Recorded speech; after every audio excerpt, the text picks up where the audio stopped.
Shraddhavan has died. We've read about Savitri's experience, her feeling at that time, and then how she put down the body and stood up and faced this spirit of death, God of death. And we read the description, what that being looked like. And now she hears his voice, a sad and formidable voice arose, which seemed the whole adverse worlds, as if it's the voice of everything that is hostile to truth, to happiness, to life, to existence.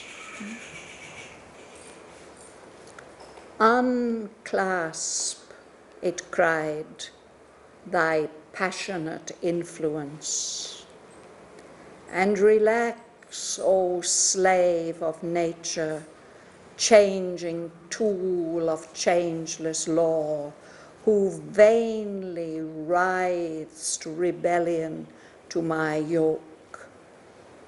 Thy elemental grasp, weep and forget, entomb thy passion in its living grave. Leave now the once loved spirit's abandoned robe, pass lonely back to thy vain life on earth.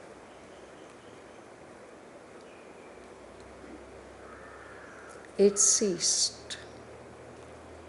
She moved not, and it spoke again, lowering its mighty key to human chords. Yet a dread cry behind the uttered sounds, echoing all sadness and immortal scorn, moaned like a hunger of far-wandering waves. Wilt thou forever keep thy passionate hold, thyself a creature doomed like him to pass, denying his soul death's calm and silent rest? Relax thy grasp. This body is earth's and thine. His spirit now belongs to a greater power. Woman, thy husband suffers. Savitri drew back her heart's force that clasped his body still, where from her lap renounced, on the smooth grass softly it lay, as often before in sleep, when from their couch she rose in the white dawn, called by her daily tasks. Now too, as if called, she rose and stood gathered in lonely strength, like one who drops his mantle for a race and waits the signal, motionlessly swift. She knew not to what course. Her spirit above, on the crypt summit of her secret form, like one left sentinel on a mountain crest, a fiery-footed splendor, puissant winged, watched, flaming silent, with her voiceless soul like a still sail upon a windless sea. White, passionless it rolled, an anchored might, waiting what far-ridged impulse should arise out of the eternal depths and cast its surge.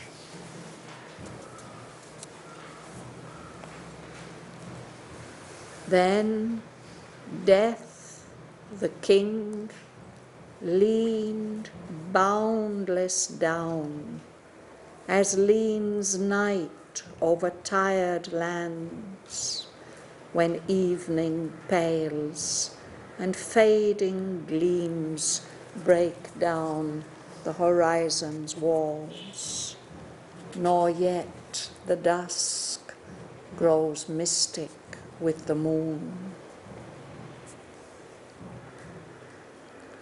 The dim and awful Godhead rose erect from his brief stooping to his touch on earth,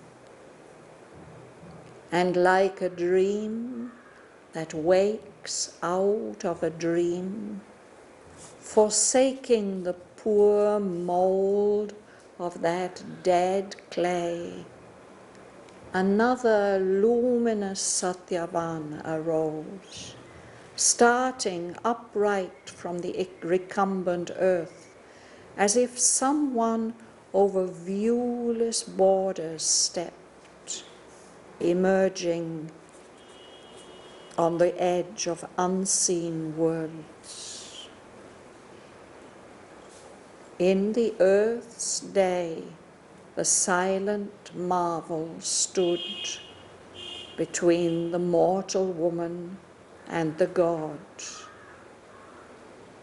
Such seemed he as if one departed came, wearing the light of a celestial shape, splendidly alien to the mortal air.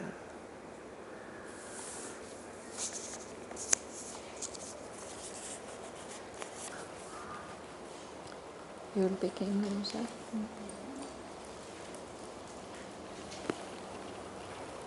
Unclasped, it cried,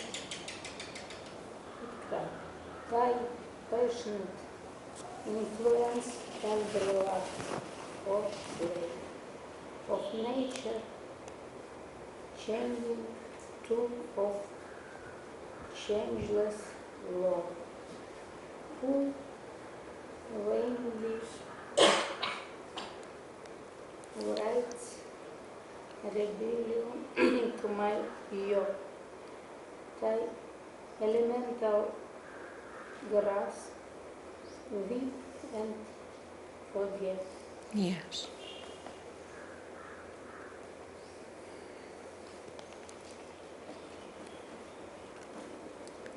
So that voice of death is telling Savitri to let go her hold on Shraddhavan's spirit. Somehow she's keeping him still there, connected to the body. So he says, unclasp. Clasp is when we embrace somebody. He says, let go. Let go thy passionate influence. With all your passion and strength, you are holding on to him. And then he says, relax thy elemental grasp. She's holding on. We grasp something with our hand tightly. He's telling her to let go. And he says that she is a slave of nature. He calls her, oh, slave of nature. You are just a changing tool of changeless law. There is an eternal law, and you are a human being. Now you are a human being, another time you may be something else. You're a mortal, so you are just being used by this power of changeless law.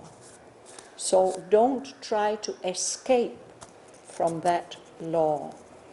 Here there's a reference in the old tradition, this god of death. Yama, he's called as the god of death. But he's also known as Dharma. He's the god of law. He's the one who keeps everything in the universe in its place. So we will see that aspect of him. So he says there's a law. So you are just a changing thing. You're a slave of nature. So don't try to rebel. He says you are vainly writhed rebellion to my yoke. Rebellion is when we refuse, we struggle. And if we writhe, we move in an uneasy way, trying to escape. But he says it is in vain. You will not be able to escape from my yoke. I have got hold of you now. You're joined to my law. So don't try to escape that. You let go your elemental grasp, and your role now is to weep and then forget. Yes, Mila? Writhes. This is from the word writhe. Writhing is what a snake does when it's injured. This. So here he's using this singular form. He addresses Savitri as thou. He says, thy passionate influence. When we use that second person singular, then the verb has a different ending. Writhest, it would be. But he's put a apostrophe there to show that E of writhest, the E has been left out. In this part of the poem, particularly in these two cantos of Book 9, we have many, many lines and passages from the very earliest version of Savitri. And we can notice that several features of the poetic style are different. In the later parts, later written parts of Savitri, Sri Aurobindo only very, very rarely he carries over, he stops, puts a full stop in the middle of a line, and then he carries over to the next line. But in that earlier style, he was doing it more often. So here we can see an example of that. In the top line, the speech starts in the middle of the line. And in the second line, he speaks about, oh, slave of nature. It carries over to the next line. Usually in the main part of the poem, we won't find that happening, or only very rarely. And he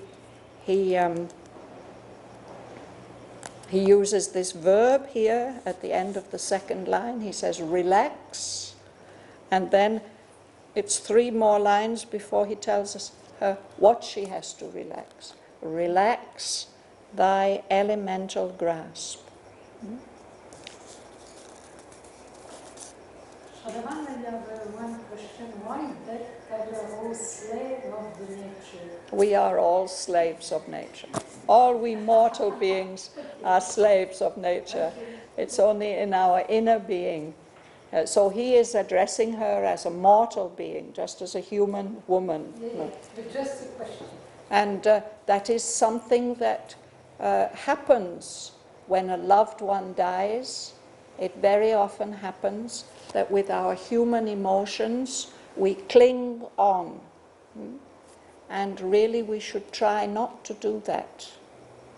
Savitri has her reasons. She's not going to let Shraddhavan be taken away by death.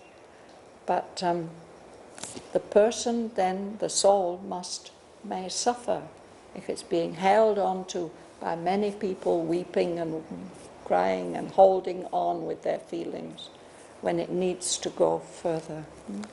So that's what he says at the end, no? Thy husband suffers.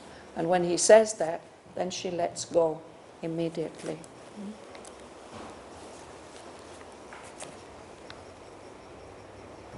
Sarojini, you'll read the next 3 lines. Internal mouth thy passion in its living grave. Live now the unloved spirits upon that road.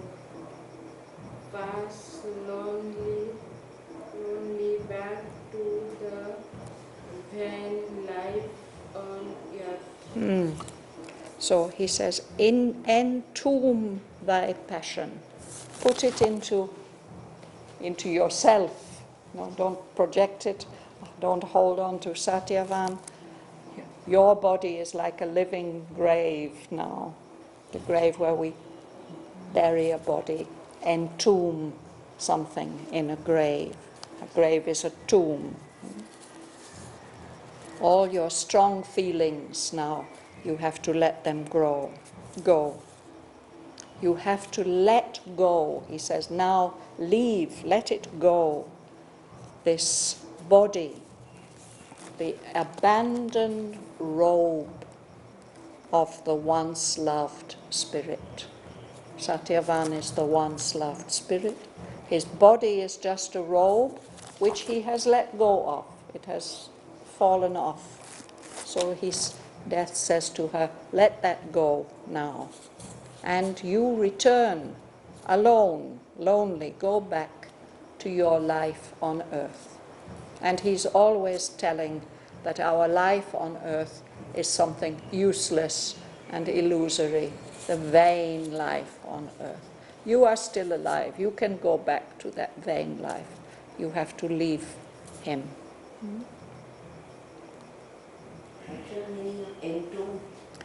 A tomb is a grave. If you entomb something, you put it into a grave. It's a verb. The noun of tomb is given this prefix of the idea of putting something into a grave or a tomb. It ceased, she moved not, and it spoke again, lowering its mighty key to human chords, yet a dread cry behind the uttered sounds, echoing all sadness and immortal scorn, moaned like a hunger of far-wandering waves. Yes. So the voice ceased, it stopped. And Savitri does not move. And so the voice spoke again. And before it had been a tremendous unearthly sound. But now it's as if he tones down his voice to earthly sounds. No?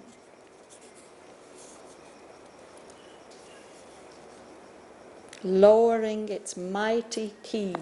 It's like in music, we can change the key of the musical instrument. Instead of it being very loud and high, he's toning it down to human chords, like the vocal cords that we have here in our throat that allow the voice to come out.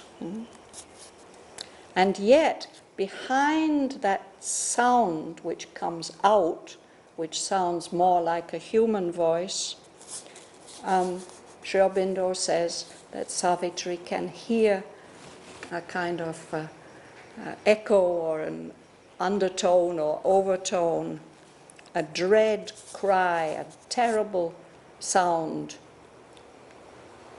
behind the sounds that are coming out. And that cry is like an echo of all the sadness in the universe, and also at the same time immortal scorn.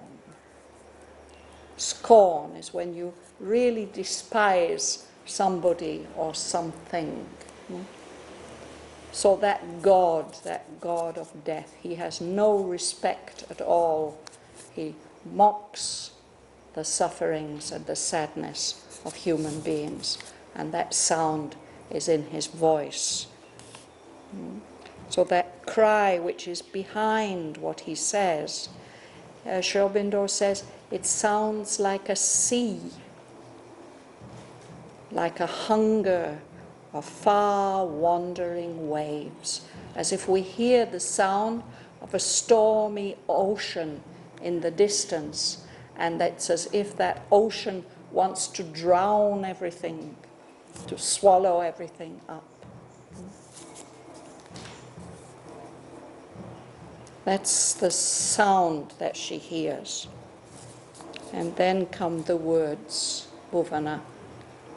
Wilt thou forever keep thy passionate hold, thyself a creature doomed like him to part, denying his soul death's calm and silent rest? Relax thy grasp. This body is earth's and thine. His spirit now belongs to your greater power. Woman, thy husband suffers. Yes.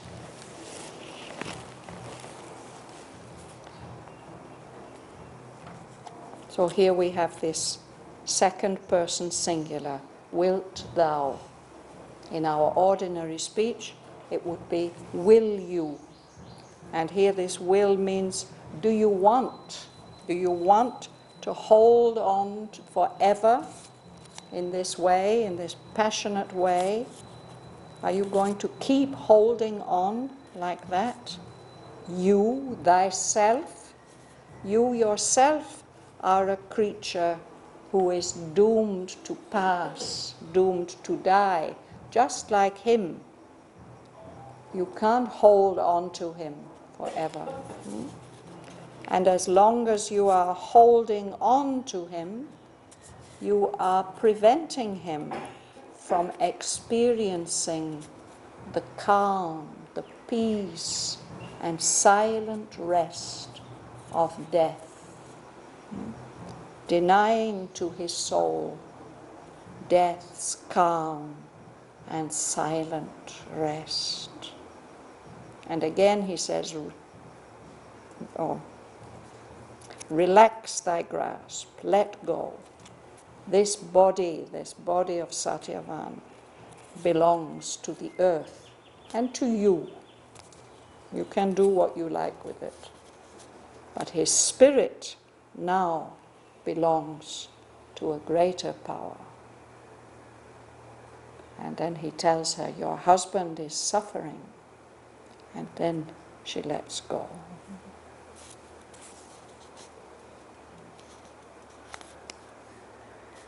Shamala, would you read? Yes. Savitri drew back her heart's force that clasped his body still, where from her lap renounced on the smooth grass, softly it lay, as often before in sleep, when from their couch she rose in the white dawn, called by her daily tasks. Now too, as if called, she rose and stood, gathered in lonely strength, like one who drops his mantle for a race and waves the signal, motionlessly sweet. So she drew back, she withdraws that passionate hold of her heart's force that was still holding on to Satyavan's body. She lets it go. She had been holding on with her heart's force, even though the body itself was lying on the grass. She had laid it. When death came, she had been holding Satyavan on her lap, and then she had let the body, she laid it gently on the grass. So it's renounced, it's let go from her lap. I have my book on my lap. So there it's lying softly on the soft grass, and it's as if he was asleep. And often in the morning, she would leave him sleeping like that while she had to get up to do her early morning tasks. So in the same way, now she lets go.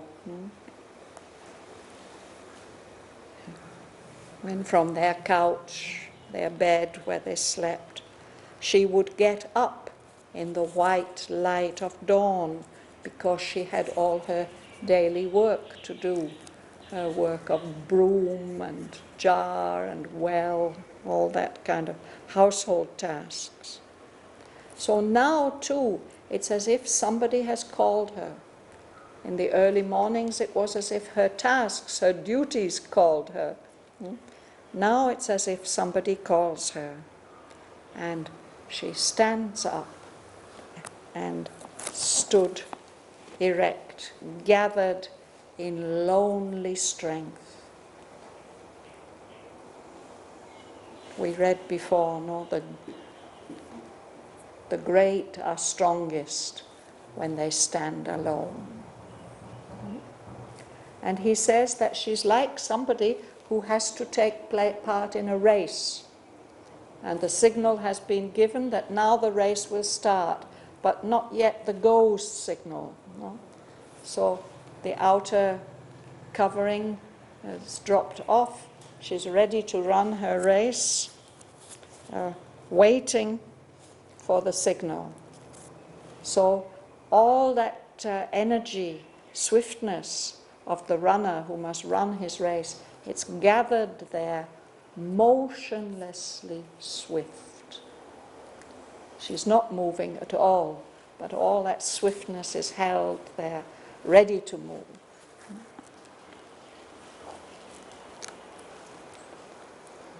And the mantle is the one that lights.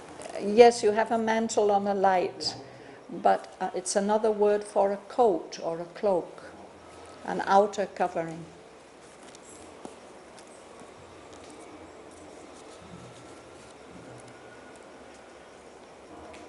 When you're going to run a race, you have just your very minimum clothing, no? But while you're waiting, you don't want to get your muscles cold, so you have a mantle, a covering.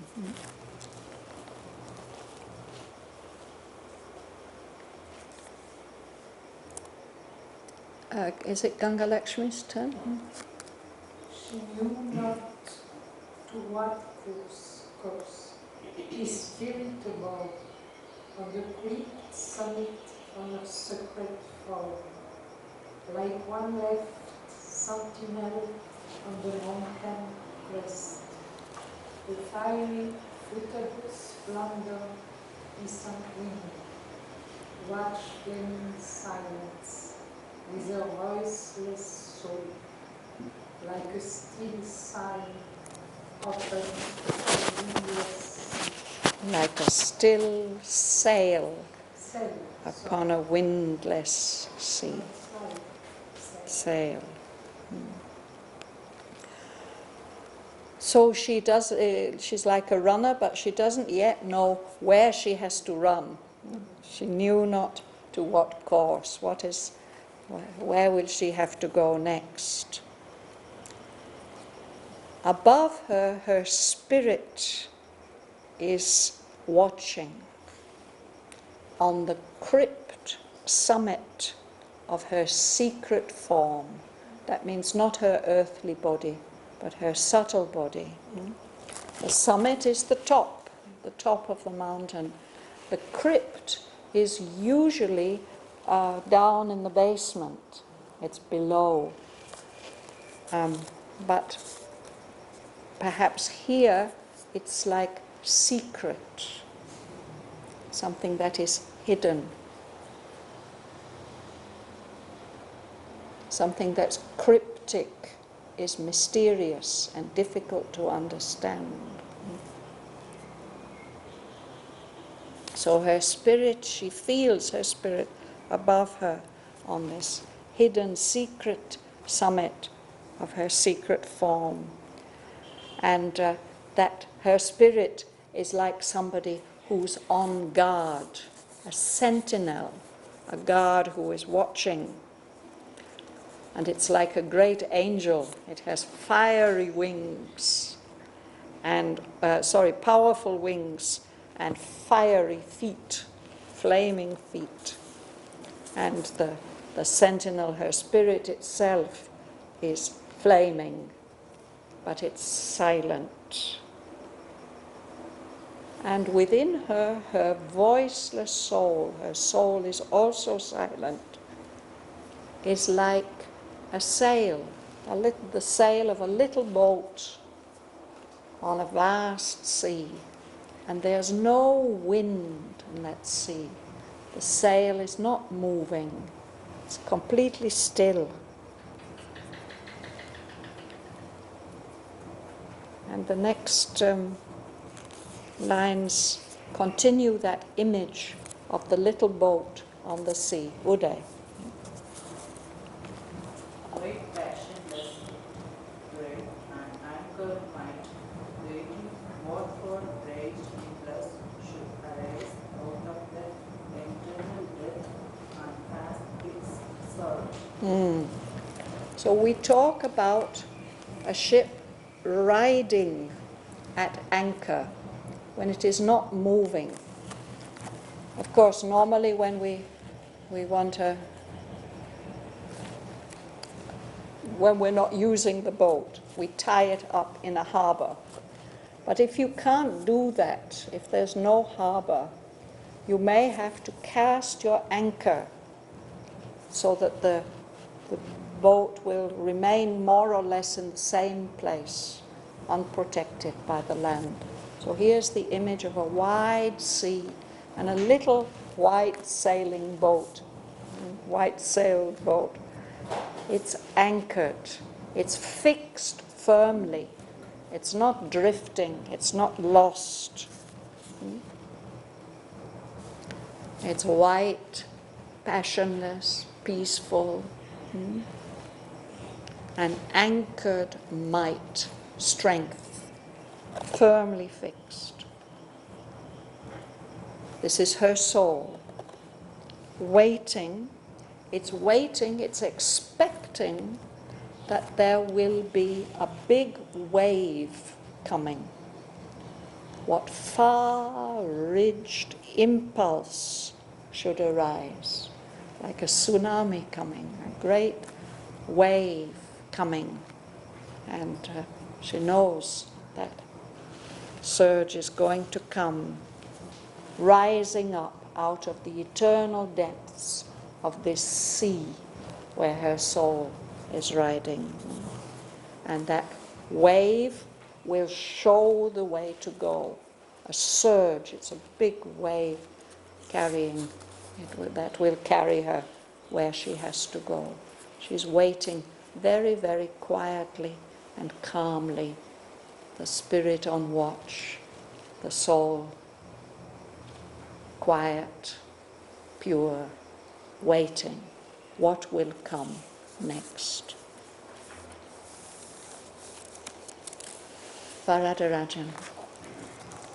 And that can leave boundless down, as winds night over tired lands, when even wave and fading leaves break down the horizon's walls. Now yet the dusk grows misty with the moon. So he Image is death as a great king. In Huta's paintings, he wears a crown. He leans down, bends down, but he's boundless, he's vast. No? So Sri Aurobindo says that when he bends down, it's like night bending down over the earth at evening time. No? And if it's been a hot day, the lands are tired. We are happy when that cooling night comes. No?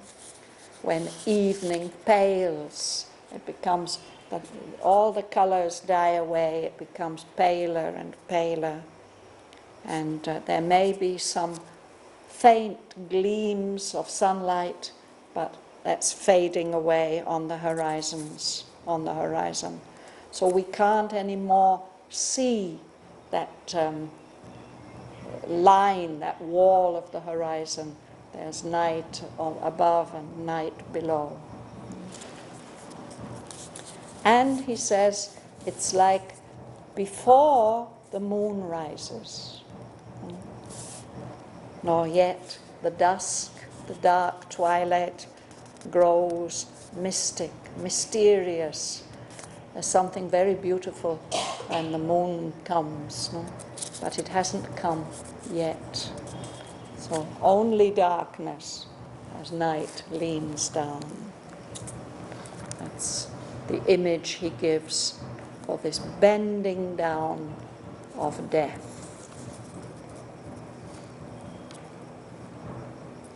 Joel. The dim and powerful Godhead rose erect, from his grief stooping to his touch on earth, and like a dream that wakes out of a dream, forsaking the poor mold of that dead clay, another luminous Shraddhavan arose. So the God leans down, and then he stands up again, rose erect, this dim and awful Godhead. From his brief stooping, when we bend down, we stoop. It's just for a moment. He just touches the earth. And when he stands up again, then out of that body, out of that dead clay of Shraddhavan's body, which is just like a mold, an empty shape, another luminous Shraddhavan arose. It's Shraddhavan, but he's full of light. Sri Aurobindo says this appearance of the luminous Shraddhavan, it's like a dream that wakes out of a dream. The appearance is like a dream, but it's also as if he is waking up from this dream of being mortal, of being human.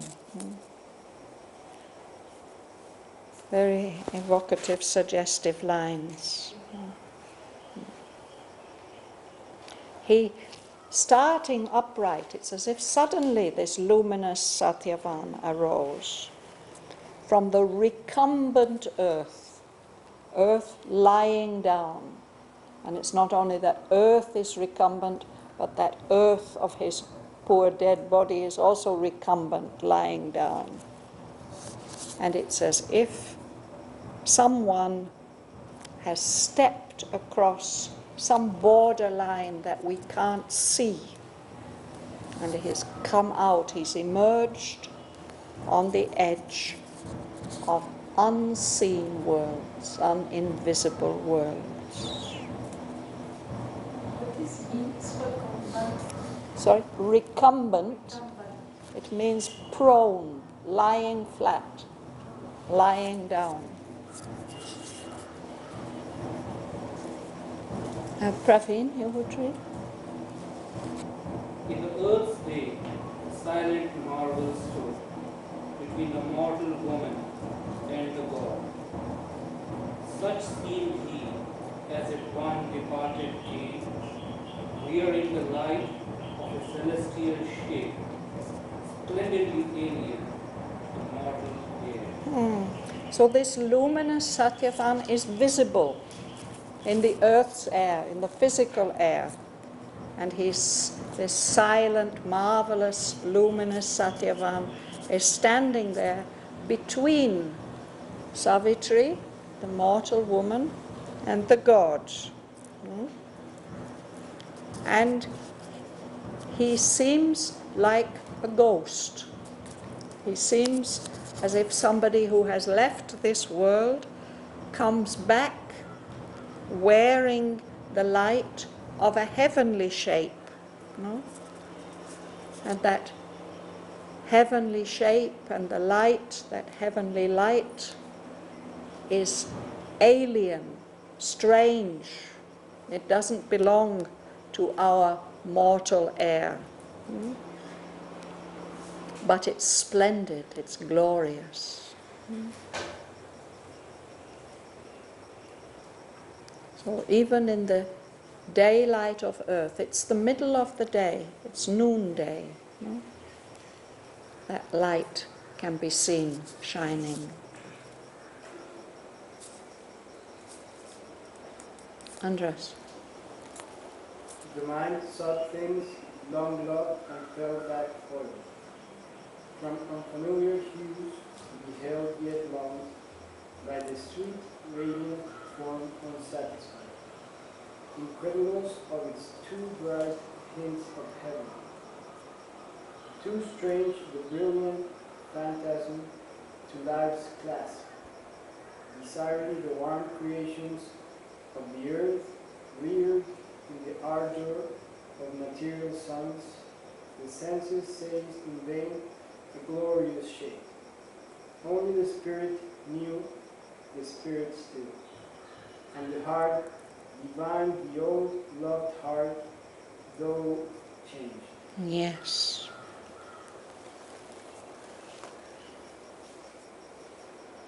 So Savitri is seeing that form, that luminous Satyavan. But the mind is looking for all the familiarity of her loving husband, these things long loved. But it's foiled, it's baffled, it doesn't find them because he's shining, he's got a different colour, unfamiliar hues. She sees him, the mind sees him, and yet it's still unsatisfied, it's longing, it's unsatisfied by that sweet, radiant form. And the mind doesn't believe, it can't believe in these two bright hints of heaven. And it is strange, this brilliant phantasm. Phantasm is like a ghost, a phantom. This shining form is too strange. The life in her cannot clasp it and get hold of it. The life what is longing for the warm creations of the earth, the physical body, the earthly body, which has been brought up in the ardor, the brilliance, the warmth of material suns. That's what life looks for. So the senses of the mind, they are aware of that glorious shade, shadow, ghost, phantasm. They can't grasp it. Only the spirit knew the spirit still. Savitri's inner spirit recognizes Satyavan, feels his familiarity. She knows that the spirit feels satisfied. And the heart, her heart, still can feel his heart, his old loved heart. Even though the appearance is changed, she can communicate, she feels his heart there.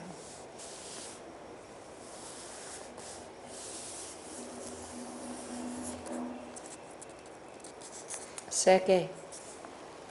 Between two realms he stood, not wavering, but fixed in quiet strong expanse, like one who sightless listens for a comment. So now he describes Satyavan standing, this luminous shade of Satyavan. Savitri was like somebody about to start a race, ready to run, no, the signal. But he's also waiting for a signal.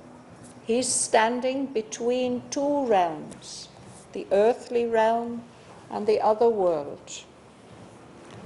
He's standing firmly. He's not wavering which way to go. He's just waiting, fixed in quiet, strong expectancy. He, like Savitri, he feels that a signal will come when you expect something. Sri Aurobindo says, like one who sightless, a blind person or a person who's in such darkness that they can't see, is listening for a command which will tell which way to go. Shipra, you'll read. So were they immobile on that earthly field? Powers not of earth, though one in human clay. On either side of one, two spirits strove, silence battled with silence, vast with vast. So it's such a powerful picture. Nobody moves. No? They were immobile. And they're still on the earthly field. They're still on the material plane. No? But these powers don't belong to the earth. None of them do. The god doesn't. Satyavan's soul doesn't. Savitri doesn't. Even though she's still wearing earthly clay. She's wearing a human form, human clay. And Satyavan's in the middle. He's one in the middle. On either side, these two spirits are striving, battling, Savitri and the god. No? Silence, battled with silence. Vast with vast. It's as if she is just as vast as he is.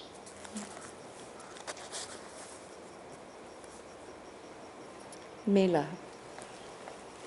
But now the impulse of the path was felt, moving from the silence that supports the stars to touch the confines of the visible world. Luminous he moved away. Behind him death went slowly with his noiseless tread, as seen in green bird fields a shadowy herdsman's glance behind some wanderer from his voiceless herds. As Savitri moved behind eternal death, her mortal taste was equal with the gods. Yes.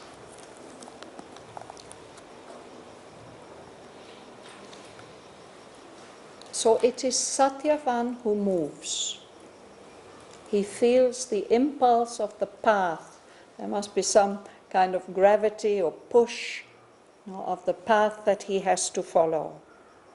That path which is moving from the silence with a capital S, that silence which is supporting the whole universe with its stars. That comes to touch the confines, the limits of the visible world. There's a path. So Satyavan moves away, luminous, and death follows him, behind him, death. And Sri Aurobindo says, death is like a shepherd. He moves with his noiseless tread. It says all happening as if in a dream. It's seen in dream-built fields a shadowy herdsman glides. A shepherd, who's also a shadow, is moving silently, slowly, behind some wanderer from his voiceless herds. He has his cows or his sheep, but we can't hear them either. These are the souls, and one of them has wandered.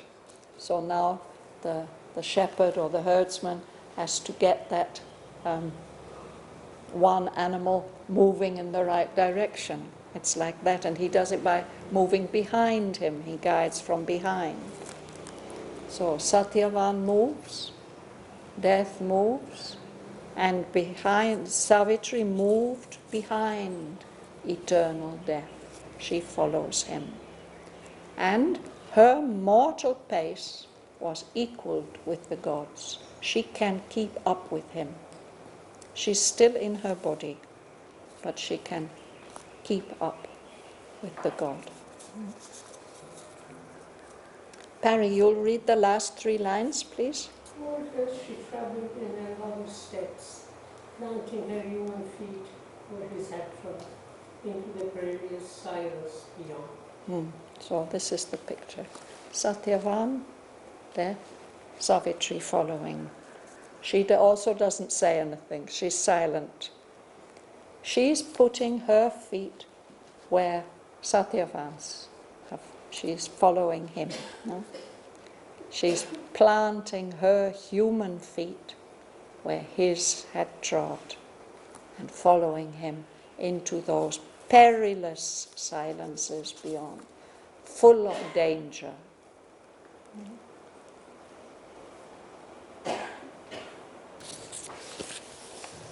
Shall we read these 2 pages from the top of page 575?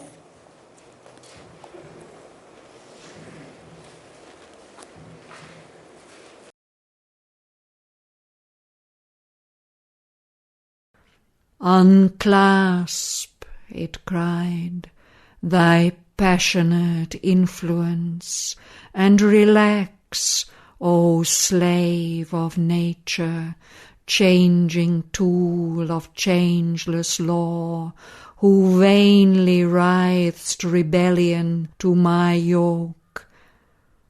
Thy elemental grasp, weep and forget, entomb thy passion in its living grave.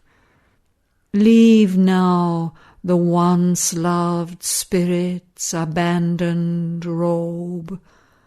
Pass lonely back to thy vain life on earth.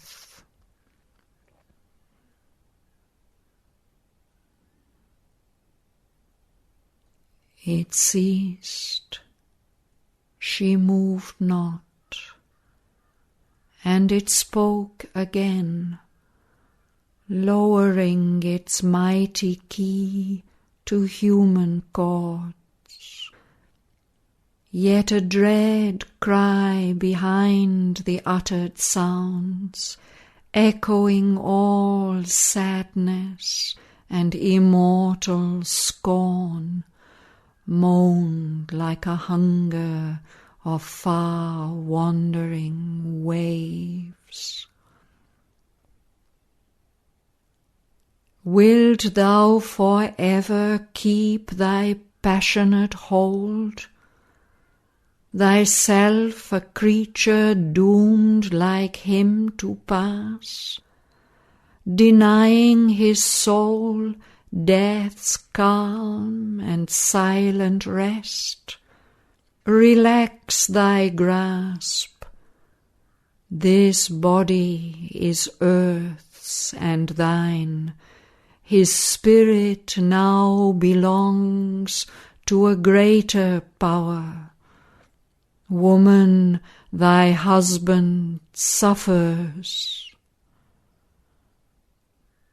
Savitri drew back her heart's force that clasped his body still, where from her lap renounced on the smooth grass softly it lay, as often before in sleep, when from their couch she rose in the white dawn, called by her daily tasks.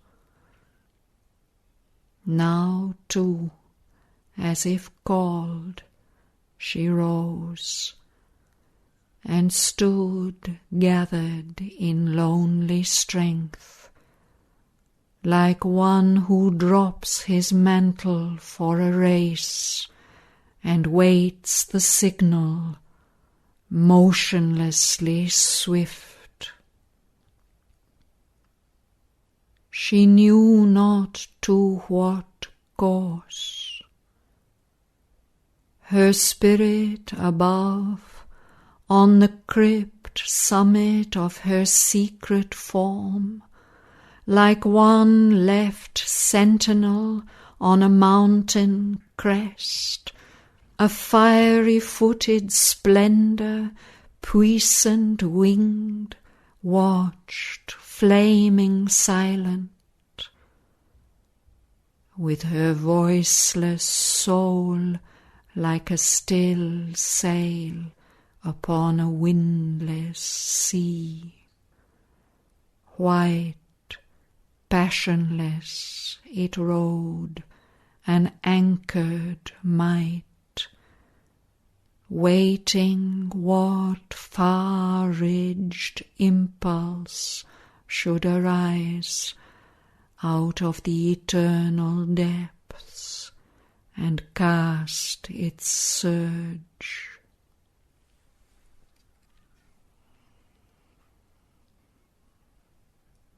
Then Death the King leaned boundless down, as leans night over tired lands, when evening pales and fading gleams break down the horizon's walls, nor yet the dusk grows mystic with the moon.